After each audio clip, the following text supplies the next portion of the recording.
What's up, everybody? My name is Josh Riel, and I feel the Force is strong with this one, Tom Jorgensen. Hey, everybody. So, The Last Jedi is almost here. This will be the last couple days, few weeks, until we actually know what happens. So let's take advantage of that to theorize and pull apart and think about everything we already know and try to talk about what we want from The Last Jedi. Yeah, and we're going to be talking full spoilers for everything up to this point in the Star Wars saga. We are not going to be commenting on set photos, leaks, rumors, anything like that. We're going to keep it just to the canon, so you are safe as long as you've seen the movies and are familiar with the comic books and the novels and other sort of outside entries into the canon. Yeah, things have been officially released, like trailers, TV spots, whatever, fair game. But if you have maybe read some leaks or saw some set photos, please don't talk about those in the comments, because we want everyone to have fun and enjoy this the last time we don't know anything about The Last Jedi. That was very nice. So the first topic I think is on a lot of people's minds is the big problem with The Force Awakens was that people were saying it's a little bit too much like A New Hope. And for this one, I think the big question is, will it be too much like Empire Strikes Back? And there is some evidence already in the trailer. Like, there's those giant walkers attacking what we think is a rebel base, and we have someone looking for training from an old Jedi, and we have the masked man, or maybe he's not wearing his mask, but Kylo Ren offering his hand out to what looks like Rey. We don't know if that's actually what's happening in the trailer. Some clever editing. But in Empire, Vader extended his hand to Luke so what does this movie have to do to not be a rehash of Empire?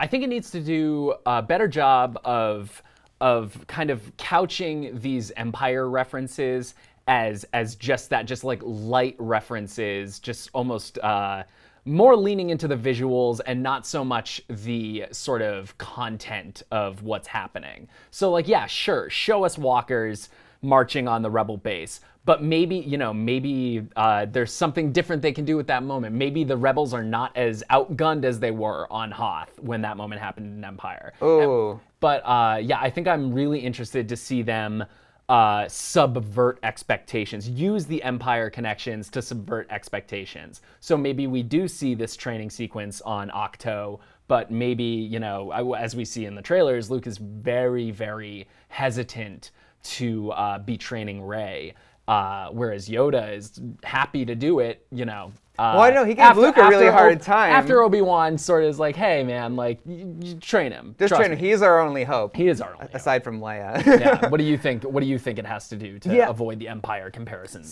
So I feel like that some things in Force Awakens I actually did like there's the Den of Inequity that is sort of like the Mos Eisley Cantina, and I enjoyed that because it didn't feel the exact same, but I liked having a new version of that in this new trilogy. So I think doing things like that, but have them go down a trench to blow up the core of Starkiller Base and then fly out, that was very much like the end of A New Hope with the Death Star. So that was too much. And yeah, you had sort of someone coming from this desert planet rise up and be one with the Force and everything. So I'm not really sure what they need to do, but I will say this, that Force Awakens, for as much as it did have like plot beats that were very similar and a lot of similar elements, it was very different emotionally, and I think that is what The Last Jedi should do to be different from Empire. All the emotions are very, very different, and just what the characters are going through and their personal journeys are very different. So I think they need to keep going in that direction.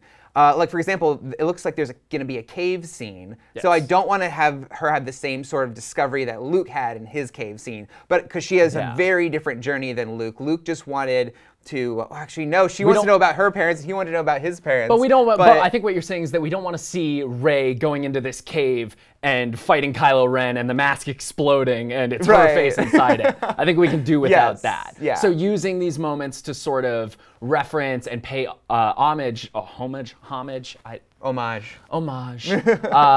homage to The Empire Strikes Back without just like full-on pulling beats out of it. Yeah. Okay, but let us know what you guys think in the comments. What do you think that The Last Jedi needs to do to be different from Empire Strikes Back? So I want to talk about one of the biggest questions coming out of Force Awakens: who are Rey's parents? Of course. Rian Johnson, director of Last Jedi, did say that that will be addressed in some way. So what, after all this build up and wondering about it for a couple years, what kind of answer would satisfy you to who are Rey's parents? I think the answer that would satisfy me as far as who Rey's parents are is one that probably people aren't expecting. Something, because first of all, I don't want Rey to be a Skywalker. I think it's just like, it would be the most predictable thing. And Rian Johnson is the man that could probably pull it off. And I give him that credit because he's kind of proved himself at this point. But yeah, I would most like to see her be maybe the daughter of pupils that Luke was training when Kylo Ren turned against him. Maybe this sort of adopted family feel. Maybe Luke has some kind of connection to Rey that she's forgotten about and is kind of rekindled in this movie. So you can kind of get away with this surrogate parentage, like Luke is her father, but you know, the message of the movie and the trilogy maybe ends up being, you know, you can find your own family. You don't have to waste your life, you know, waiting for something or some change. You can go out and get it. And I think that theory is supported by what we see in Force Awakens. We see these characters start to go on these journeys away from their past, or, you know, in a character like Kylo Ren's case, going back towards the past and trying to recreate it. And trying to kill it. Exactly, as we hear in the trailer, he wants to kill it, so. Everything you just said kind of made this theory form in my head. So going off the idea that Rey is not directly related to Luke, but maybe he had some pupils who were killed by Kylo Ren when he took out the Jedi Academy, and then maybe one of them was a pupil and the other was a rebel pilot, because in Rey's hideout in her AT-AT house, she has a little like kind of doll she built that's wearing the orange rebel pilot uniform. So maybe there was like a forbidden romance with one of the Jedi pupils and they had a child, and Luke didn't know what to do with her but he wanted her to be out of danger, so he dropped her off on Jakku? On Jakku. I don't know, it actually sounds like a real dick move. Yeah. as I'm saying it out loud. Here, go with Unkar Plutt. He's very nice. Yeah, I know, she lives with Unkar Plutt of all people. Yeah. So, I feel like I'm on board with you. I do not want her to be related to the Skywalkers. Although, or the Kenobis. Or the Kenobis. Like, let her be her own character. Yeah, I think it would be great if her parents were characters we had never heard of and never met. I think that would, and then maybe they're even dead, and she can't go find them and meet them, and she is forced to move on and make her new family, a family of her own, you know. But I feel like people want to know why she was abandoned. Like, that's going to be the crux of it for me. Like, why would you do that, and why would you leave her here? Why Jakku? You know what I mean? So I feel like there's a lot of answers that I want. But as we got from The Force Awakens, we didn't really get full answers to everything. Like, even just the state of the galaxy and the politics and stuff, I was still very confused. We get a very narrow look at that. Yeah. It was very, like, vague, but we just know there's the Resistance and the First Order, and they don't like each other. One's good, one's evil. But yeah, so going back to Rey, I really do feel like I want some definitive, satisfying answers. And actually, what's kind of crazy is that J.J. Abrams has said they didn't come up with a Bible that answers specifically all of these big questions. So it's on Rian Johnson to at least answer some of those questions, and I really hope he does. Yes, yeah, and I think he will, and I think he has to, and and again, we're talking about ways to get away from expectation in this movie, because the Empire, you know, the prediction that it will be a remake of Empire, just like Force Awakens was a remake of New Hope, you know, more or less. You know, I think he knows very well that people are expecting that, and I trust that he will be able to get around that in a really clever way. Okay. Hopefully he knows what's up. Yes. So Rey will be spending a lot of time with Luke Skywalker, and the trailer, super ominous. It's called The Last Jedi, and he says it's time for the Jedi to end. So do you think that means symbolically, like as in, from now on, there shouldn't be any Jedi. We need to find something better. People are using the term gray Jedi, something that's a mix of light and dark, not just one or the other. Or do you think it's going to be something more literal, where Luke will die in this movie? I think that Luke dying in this movie is definitely a possibility. What? It has to be. It has to be. You know, you can't have Luke take on an Obi-Wan sort of role in these movies without kind of coming to the same end that Obi-Wan came to, which is, becoming more powerful than we can imagine through death. Then do we get Force Ghost Luke in 9? I think that's probably, it's definitely a possibility. Luke is kind of the big question mark, and will the Jedi end? Does he want a literal end to the Jedi? And I think the answer is yes. I think that he wants to, that maybe he recognizes that the strict adherence to the Jedi sort of principle, love, giving up everything that you have a connection to, this sort of Zen monk-like lifestyle that the Jedi are known for. I think he sees it sort of written on the wall that this clash between the light side and the dark has gotten the galaxy to where it is now. And I think he knows that there needs to be some level of compromise between the two. So whether or not that spells doom for Luke, who knows? What do you think? Well, here's the thing. I feel like there's two things that have to happen in this movie, and that's we need to be given a really good explanation for why Luke left. And then, because I feel like that's going to be the first part of the movie, is like Rey trying to get that information out of him. We're learning that about him. But then, and clearly the person who's saying the Jedi need to end doesn't want to train any more Jedi. But obviously we know that he starts to train her. Yeah, how does she convince him? That's the second thing. How does she convince him to train her in the ways of the Force? Do you think it's with the stipulation that I will train you to use this gift you have, but not as a Jedi? Like, do you think that is what's going to happen? I think a lot of this movie is going to be redefining almost maybe what Jedi means and what it has to mean going forward for the Jedi to continue in some fashion. I think when Luke says it's time for the Jedi to end, I think what he's saying is it's time for how we did things to end. And if that means a literal end to the Jedi and creating something new, then we should be open to that. And I'm excited to see what that would look like and how much influence Luke has on that if he's around for it. So, but then, okay, so there's the other question. What's going to satisfy you to why Luke left? And my theory is that maybe he found love in a hopeless place. Ooh.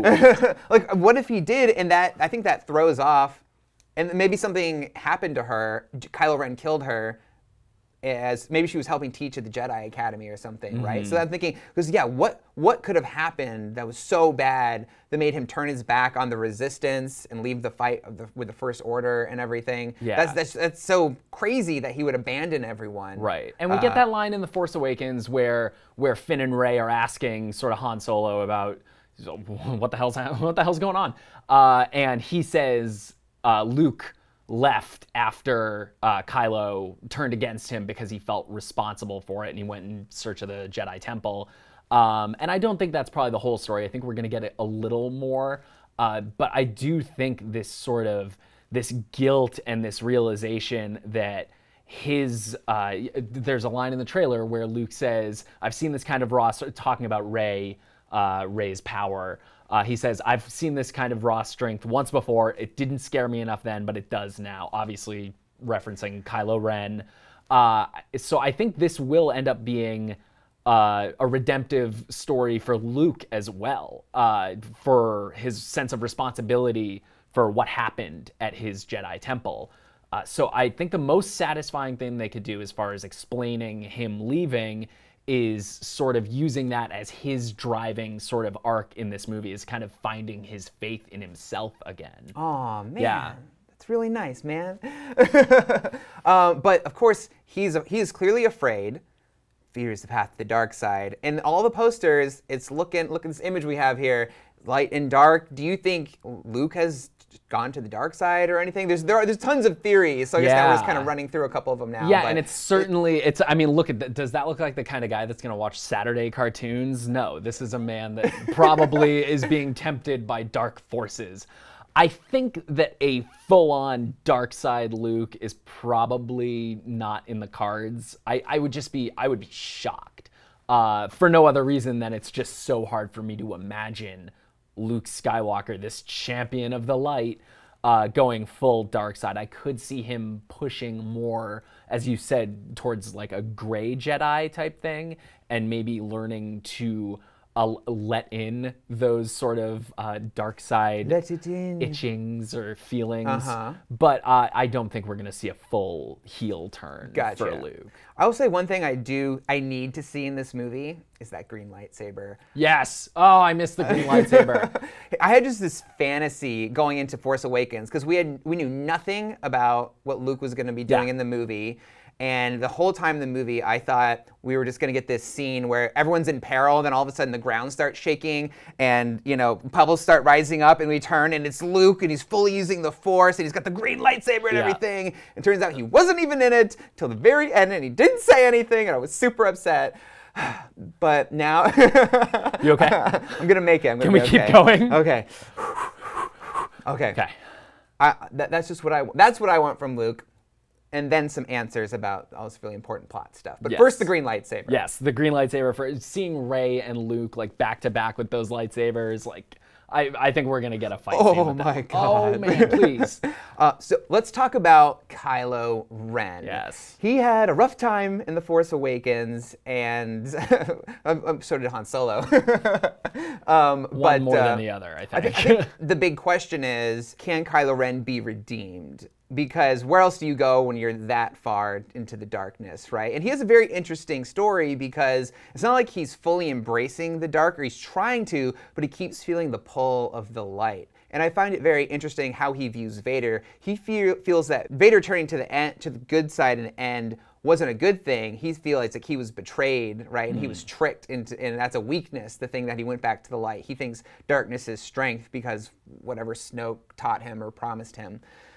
So for Kylo, do you think he has a redemption arc? And I point to the scene in the trailer where he has the line of sometimes you have to kill the past, something like that, and looks like he's going to kill Leia in his little cool new stuff. The TIE Silencer. The TIE Silencer, which is such a good name, and he hesitates. So to me, the line, there's good in him, there's still good in him, that echoed out when that played. But what do you think? Yeah, I think that as far as whether or not Kylo Ren can be redeemed, I think he can. I think we are going to witness, I think it's going to be one of the greatest character arcs in sort of modern sci-fi movies by the time Episode 9 is done. I think that it's the only way they can go, because the idea of seeing Kylo Ren dive deeper into the dark side and just like completely lose himself is not that interesting to me. What's interesting to me is seeing how they pull him out of that. And, you know, they made a very big statement at the end of Force Awakens with Kylo killing Han, his father, which was like, this guy is about to go, this is him breaking really bad. Like, this is him thinking that this is the only thing he can do, the only sort of path forward for him. And I'm really interested to see how Rian Johnson starts to pull him out of that. I think he can be redeemed. Because we've already seen him do something so dark and so evil. It's almost like he's already at rock bottom, and the only way to go from this point is up. He still has one more parent to kill, so, I mean, we could see that, and we could see him go even farther down, but I do think by the end we are going to see him come back up. But he's killed so many people. He killed that Lars von Tekka, is that his name? Lors Santekka. Lors Santekka. Yeah. Okay. Good memory. Yeah, and he killed Han. Like, how could, not only would he need to find redemption in himself, but he would need others to forgive him.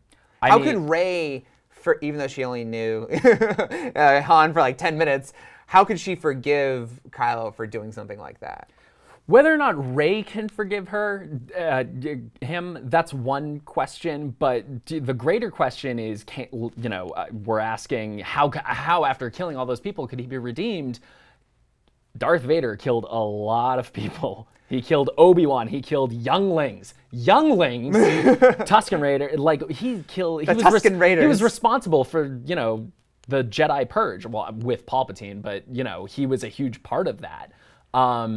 He was redeemed. It's possible for somebody to go that low and get redeemed. So I think as far as Rey and him reconciling, that's kind of a question mark, I think. And that will be decided, I think, by by the end of this movie, I think we'll have a much better idea, obviously, of where things stand. Well, with Vader, I think the reason I was okay with accepting his redemption and being okay with that was because, well, he died. Like, right? He sort of atoned for it, made an emotional connection with his son, Sure, and then paid the price. Who says that can't happen so do you for think him? Kylo?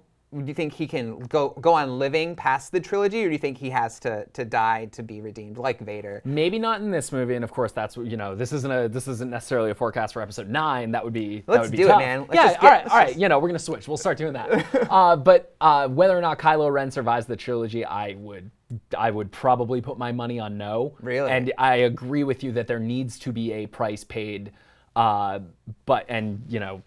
I think it's going to be a similar redemption arc to Vader, where he has a moment where he turns and he goes, you know what, I have to accept that this is not who I am, and I need to make up for it. Okay, well, so in The Last Jedi, what do you think that Kylo wants? Because, again, let's go back to that moment at the very end of the trailer where he offers a handout. It's cut to make it look like he's offering it to Rey. Yeah. Let's assume that's the case.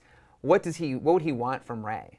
I think a big part of Kylo's sort of arc in this movie is going to be about almost proving himself and sort of finally coming down on the dark side and being like, this is what I want to be. I am going to kill the past. He says that in the trailer again. But I think it's going to be him really making these hard choices to give himself over to the dark side. And as far as how Rey plays into that, as far as Kylo wanting to be her teacher, as he tells her at the end of Force Awakens, I think he might see Rey as a chance to really prove himself. If I can show Supreme Leader Snoke that I can turn Rey to the dark side, that I can bring her into the fold, that will prove that I am stronger than Vader, as we know that he wants from Rey, kind of reading his mind. So I think that he's going to see Rey as his chance to prove himself that he is a powerful dark side entity. Okay, I have one more Kylo question. In the trailer, we see he's smashed his helmet and he's not wearing it. And then even in Star Wars Battlefront, the game, there's a skin where he doesn't have the helmet.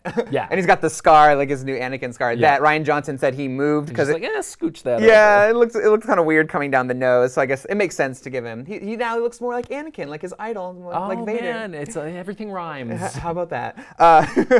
Why do you think he smashed his helmet? Like, what's going to be the reasoning there? Yeah, and it's interesting to guess too, related to that, whether that's like an early, like if that's the first time we see Kylo, maybe, because we know that this movie picks up. Rian Johnson, I think, has said this movie picks up right when Rey hands Luke the lightsaber. Like, there's no time jump that we're aware of at this point. So I think that the idea that maybe Kylo is just getting back to the Star Destroyer or whatever, and sort of dealing with those emotions, because obviously he's an emotional wreck at the end of Force Awakens. It would be interesting to see maybe that's the first time we see him, and it sets up this sort of rage, even more instability than we're used to with Kylo Ren. So yeah, I'm guessing maybe that's early on, and maybe that's why he smashes the helmet, because he's having this identity crisis, and that helmet is his identity. It's iconic at this point. I think we're gonna see him really struggling with who he is. Like, killing his father clearly had a very, very strong effect on him. Maybe smashing the helmet, because people were saying he's like a kind of a Darth Vader fanboy, right? And the helmet, he's not really wearing it because he needs it. It's because he wants that visage, and he wants to hide who he really is and become this dark side thing. But maybe he feels because he kills his father, he's taken a step towards the darkness and he doesn't need the helmet anymore. Do you think that's what it is? I think that is actually more a moment of pure rage and grief and not knowing what to do with those things. Okay. Yeah, that's my guess. Okay. Also, you brought up something very, very interesting, which is that this will be the first Star Wars movie, or assumedly, based on what we've heard, that starts right where the last one left off. That's crazy. Are we going to get an opening crawl still? And what will it say? It's like, half of 1 second passed. Very, very, very short opening crawl. Yeah, I will be interesting to see how they sort of reset the playing field, and they sort of bring us into. There's no new information really that we can get in that opening crawl, right? Yeah. Do you just recap Force Awakens? I think that's probably gonna like 75% recap Force Awakens, 25% hinting at what's to come.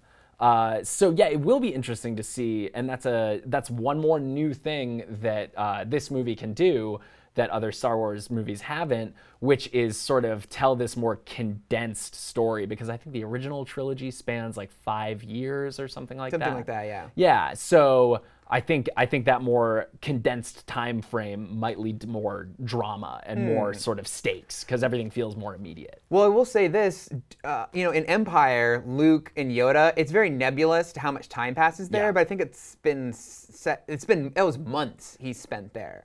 Yeah. Right? I think that's what I read. Maybe that was an EU thing. No, I'm pretty sure he spent like a matter of months there. But it's nebulous. It's left very unclear. Right. But do you think they will use sort of a nebulous time jump to show, to me, which implies that Rey spent a really long time training with Luke? Maybe not years, but like similarly like months going by. So for her to really get good with that lightsaber and learn all like these Force techniques and stuff, don't you think she needs to spend more than like a couple days or a week or whatever? Well, that's assuming that she, completes her training or Must even complete the training. Yeah. No, I would guess that she is going to leave it early. That is one thing from Empire that I think they are probably going to steal, is she is not going to spend the entire movie on this island. And we know that. Like we see her in Snoke's throne room at one point being, Force tortured. And so she leaves at some point, we know that. As to how much time she spends on the island and how that's portrayed, I think only time will tell, but I think it'll probably end up being more weeks and less months. Okay. So Rey, Luke, Kylo, all these people have one thing in common. They have lightsabers. They sure Are we do. going to see a 3-way lightsaber battle thing here going on? Do you think that's in the cards for The Last Jedi? We're probably going to get a huge battle, I think. Like some big dramatic battle, definitely between Rey and Kylo again, because like everyone wants to see that rematch. But yeah, getting Luke back into it. Maybe Luke is more of a Force fighter now than lightsaber. Like, is Luke gonna fight Kylo? Does he want revenge? Yeah, Revenge of the Jedi for what he did to the Jedi Temple? I think Luke's probably past revenge. I think he probably understands I know he understands the conflict within Kylo, because it's very similar to what his father was feeling, and that's something he became very sort of familiar with by the time he finally reconciled with him. So I don't think he's out for revenge necessarily, but I do think that Kylo is going to be gunning for Rey, and I think he's going to find out that she's with Luke. And I think that we are going to see some pretty cool fights. That would be my guess, probably between the three of them. Do you think Snoke has a lightsaber? No. No. Doubt it. No. Doubt it. That dude looks like he's got his gold robes, he's got his nice chair. He doesn't look like he can be bothered to get up and swing a lightsaber. Really? Because that's how I felt about the Emperor, that he was so powerful and also so old that he didn't need to use a lightsaber like he did in the original trilogy. But yeah, my jaw dropped when I saw in the trailer for Revenge of the Sith that he like had the lightsaber, and I was like, what? He's got a lightsaber too? So do you think... you don't think they'll do that for Snoke? I don't think so. No, I don't think so. I think they're going to. And then they could have a 2-on-2 lightsaber battle. No, I think they're going to. I think they're going to spend more time probably really establishing the fact that Snoke is a very, very, very powerful Force user. Maybe not a lightsaber, because I don't think, and I think they've pretty much said this, that Snoke is not a Sith as we've known up to this point. And whether or not he's more in the gray as we think the Jedi are going to move, maybe Snoke is already there. You think there's some light in Snoke? No, but I think that Snoke is all about power. Light side, dark side, he doesn't care. It's power. You know, he's clearly somebody that cares about status. Yeah, and Like displaying himself in a giant 3-story tall hologram. Exactly, right? So he's a guy that really cares about power, the appearance of strength. You know, I mean, I think back to General Hux standing on Starkiller Base, screaming about the power of Starkiller Base, and you know, maybe with the knowledge that Snoke is watching, and he likes to see this presentation of strength. So let's talk about Finn. Yes. And I really want to talk about romance, because Rian Johnson said, he said there will be romance in The Last Jedi, but not as much as Han and Leia. Yeah. There's nothing compares to Han and Leia, really, as far as Star Wars goes. No, it does not. So, in the first movie, The Force Awakens, it seemed like Finn was really into Rey. Like, hey, you got a boyfriend, cute boyfriend. And when he's talking to her in Maz's castle, he says, like, I ran right into you, and it's almost, I felt a little like romantic tension there, but it seemed one-sided. Like she wasn't into it. She was too busy with trying to find her parents and then, you know, figure out everything that's going on and stop all this craziness from happening. But do you think there's romance between Finn and Rey? Like, do you think that was a setup for what will become romance? I don't think there's going to be a romance between Finn and Rey. I think that their friendship is so clearly established at the end of Force Awakens when Rey, you know, kisses him on the forehead and says, "Goodbye, my friend. Yes. I'll see you. I know I'll see you again." Rey has a lot on her plate. I don't think anyone wants to see this strong female protagonist saddled with a love story in these movies. I think people would be more interested to see her stand alone and have this journey that is not necessarily tied to romance and a relationship, because that's not what she wants. She wants to go on this journey of self-discovery. She wants to kind of find her place in the world. She says that in the trailer, "I need someone to show me my place." But I wouldn't be surprised if Finn did get some romance, maybe with Rose Tico. Because we know that they spend a lot of the movie together. They go on this mission to Canto Bight, and there seems to be this sort of, you know, you said nothing can touch Han and Leia, and I agree with that. But they do maybe have this sort of contentious relationship. Yeah, I think that we're maybe going to see that relationship focused on a little more.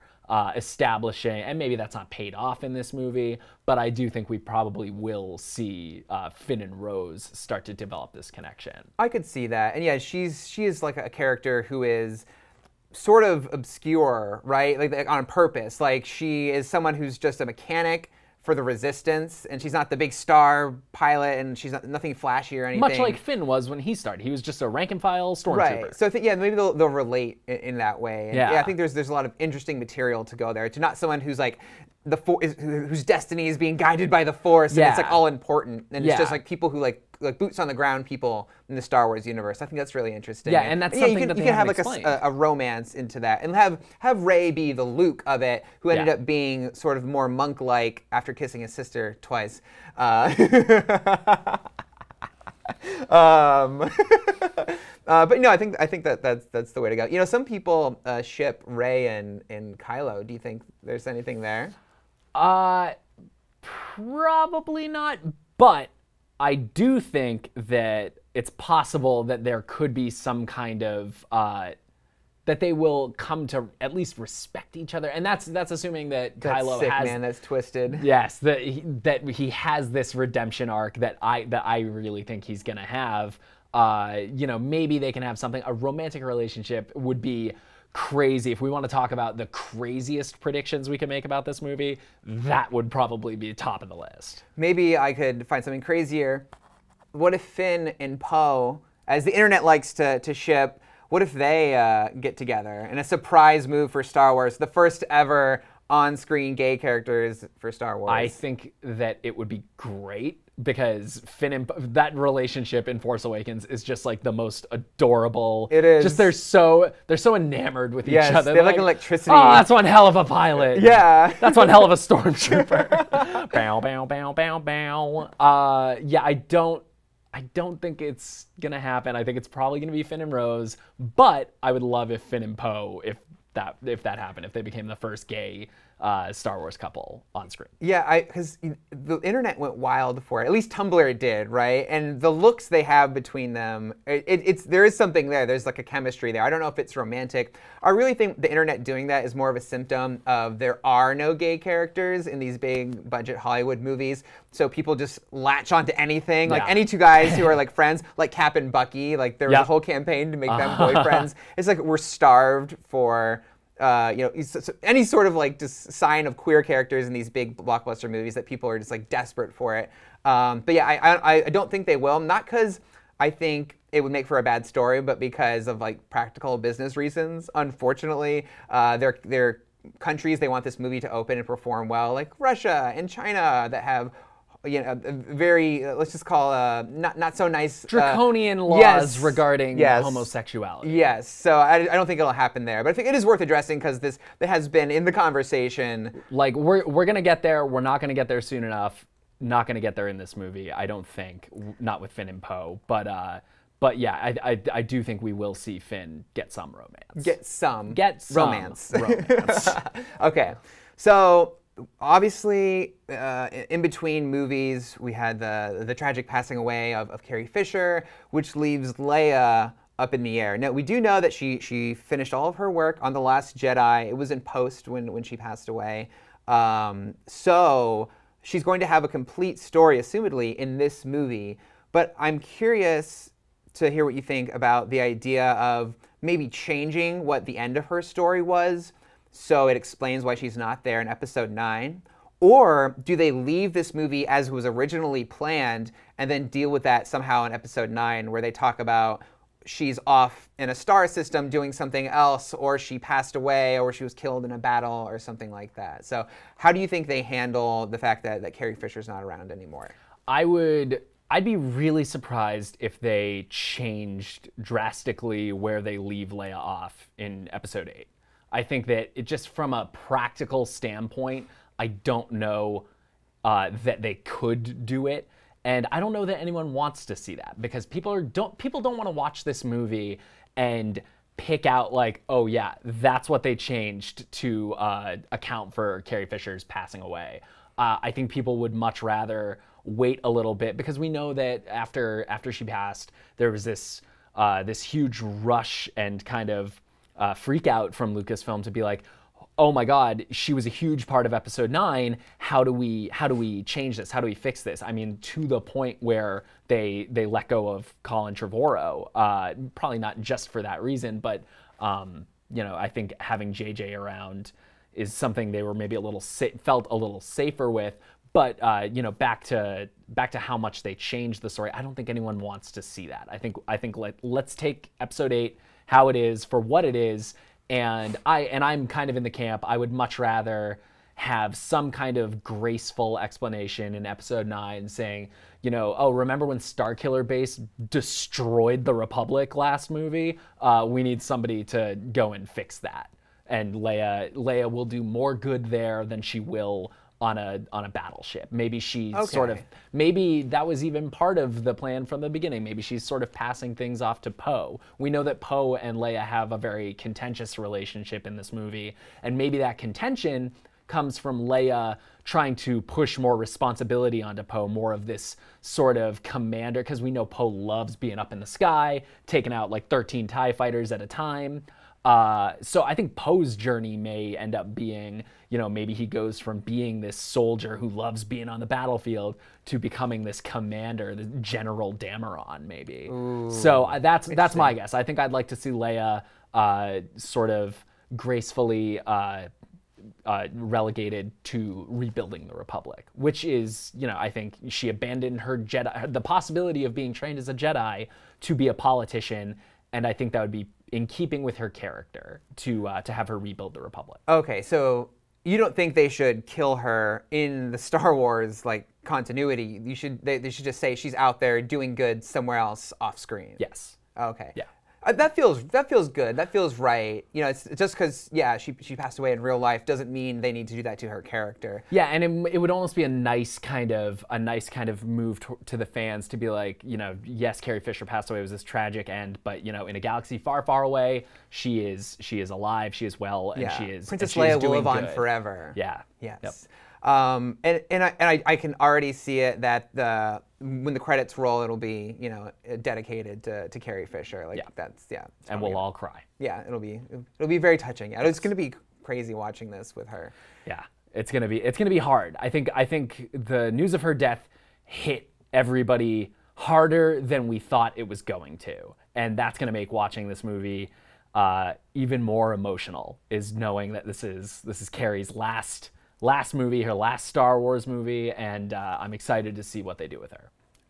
So let's pivot. Let's talk about Supreme Chancellor Snoke. Supreme Leader Snoke. He gets really mad when you mess that up. he goes like this, and you. Ah! Let's talk about Supreme Leader Snoke, who I have no idea what he's up to. The big question for Snoke for me isn't really like who is he, or is he Palpatine's master? Darth Plagueis, you know, somehow survived Palpatine's death.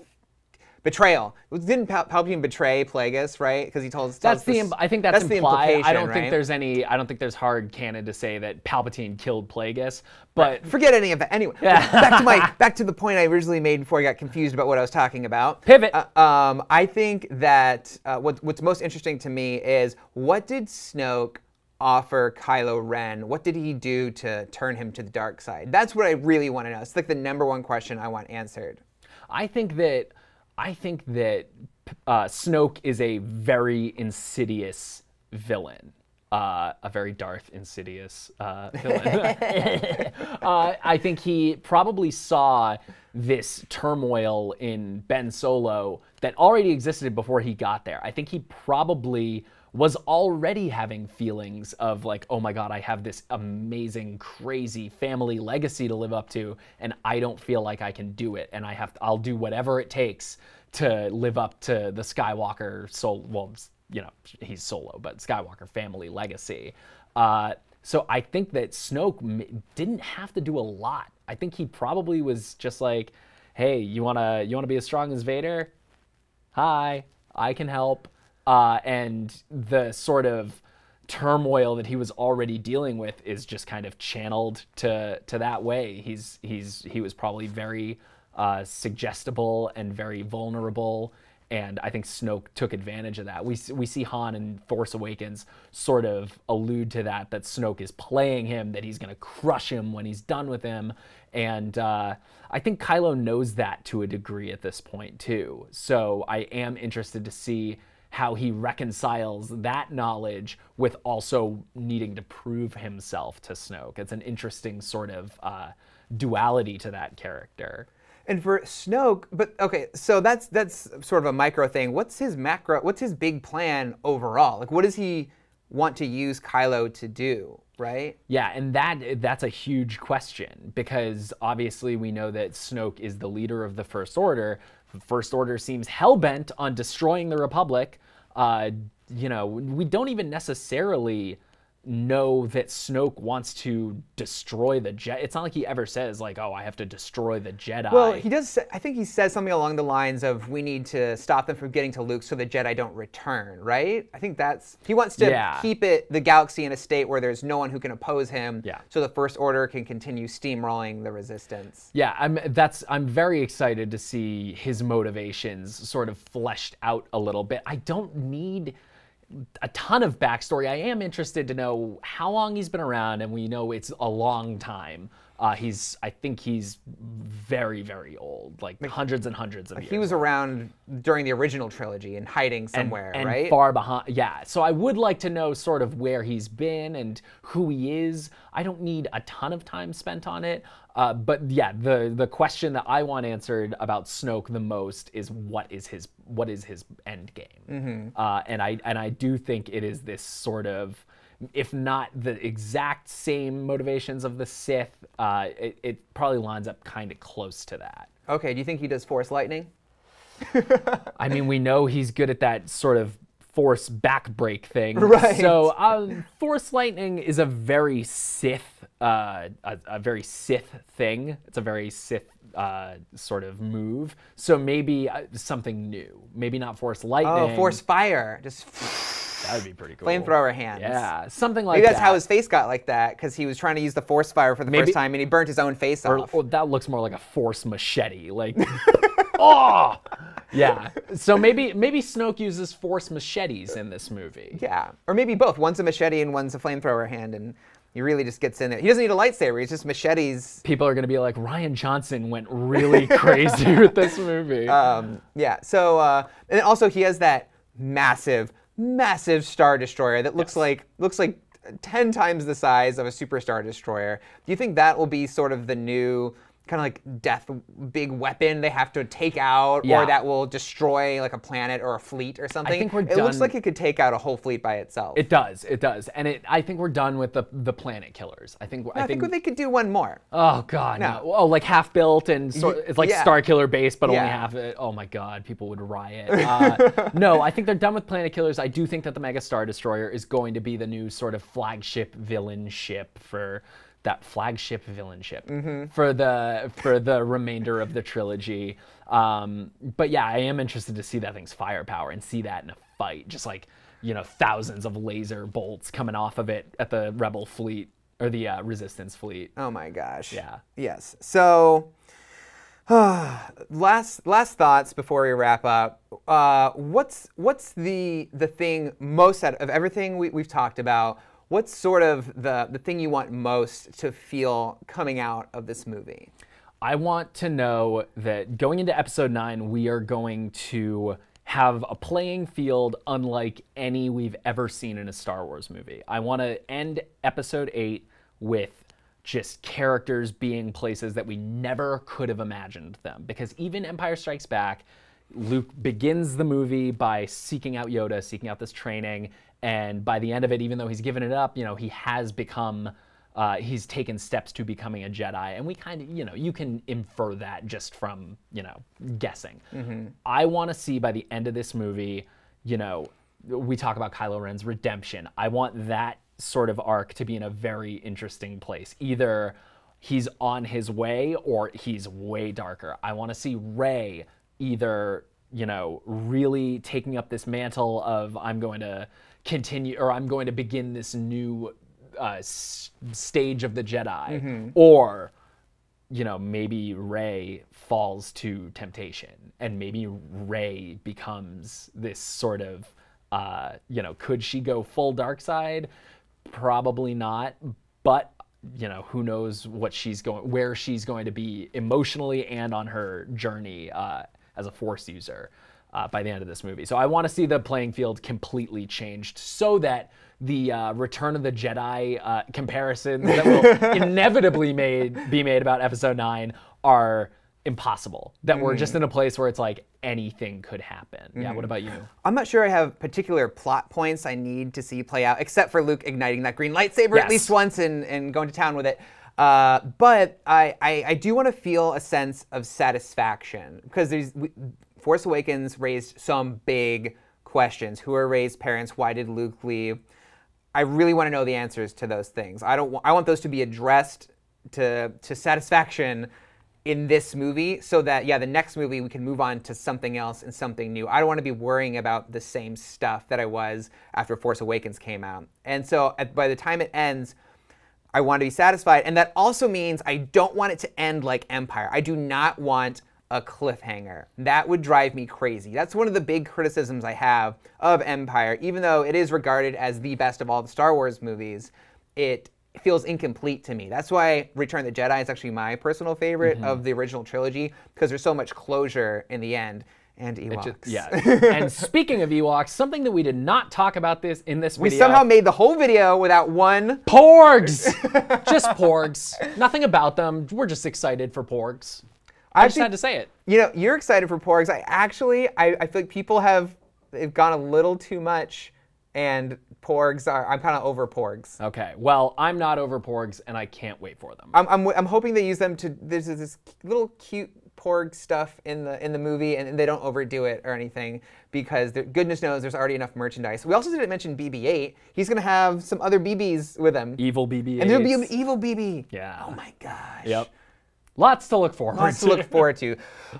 So those are our thoughts on Star Wars: The Last Jedi. Please weigh in the comments. We want to know what you think, what you're looking forward to, what you're scared about, and how much you want to see Luke also use his green lightsaber. But hey, we have some more Star Wars stuff on the site for you to check out. You should check out the 9 best Star Wars spaceship scenes from all the movies that we've ranked for you guys. I think we all know what number 1 is, right? Probably the episode 1, the escape, the running the blockade. I think that's my number. I'm just kidding.